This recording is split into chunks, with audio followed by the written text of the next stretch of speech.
So I really wanted to do a feather. I found a picture on Google and I just put it onto a Word document and enlarged it for the entire paper. I printed it out and then I turned it over and I just wanted the silhouette of the feather. That's all that we're focused on at this point in time. Now just place dots all the way around your silhouette for where the nails will go. Then find a piece of wood that fits your design. Here's a perfect one.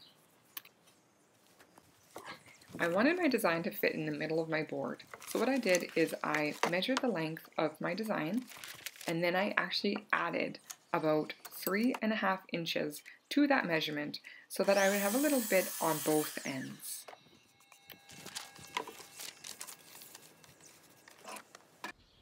Now it's on to the finishing stage.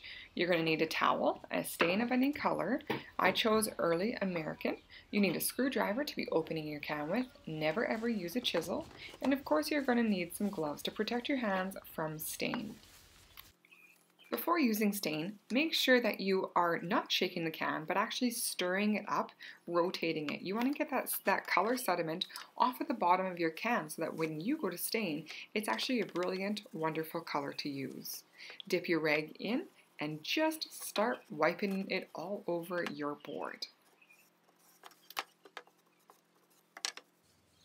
Once you have finished putting stain all over your board, it's important to take off the excess amount of stain. So get a clean paper towel and rub as much as you can off of there so it's almost dry. Stain cleanup is really important. Don't leave your dirty rags around because they can actually combust. Take your rag in your hand, fold them inside your gloves, and then you actually have your entire mess right there. Now you're going to find the placement of where you want your design to be on your board. I put a nail in each of the ends and then one on each side to keep it in place exactly where I wanted to do it as I was hammering the nails in. And please, if you have not watched the how-to video on how to use a hammer, stop and do that now. I put a nail about every ½ inch along the entire silhouette of the feather. Once I was happy with the amount of nails that were in my board, I actually just started to peel off the paper. It came off really, really easy and I was surprised that there was no paper really left behind. You can use pretty much any type of string for this step. I tied a knot around one of the starting pegs. This stuff that I'm using right now is actually a crochet string that I just happen to have in my art box for my kids. I snip off the end and then I just start wrapping. At first I started to do it very strategically, but that was not doing it any justice. So I really just started going at it and there was no method to my madness in the end.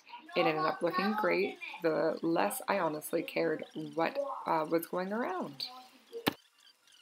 When I was done the body of the feather, I actually wanted to go down the spine of the feather with blue, but the nails were getting very, very built up with the amount of string, so I actually just started pressing them down to the bottom of the nail, and then that gave me a little bit of workable room at the top of the nail to do a blue string all the way down the spine of the feather. Once I finished the spine of the feather, which is the blue thread, I was really done. I was really surprised of how easy this project was and how awesome that it turned out looking. I can't wait to see yours. Make sure you submit them to me by email so that you get your weekly badge.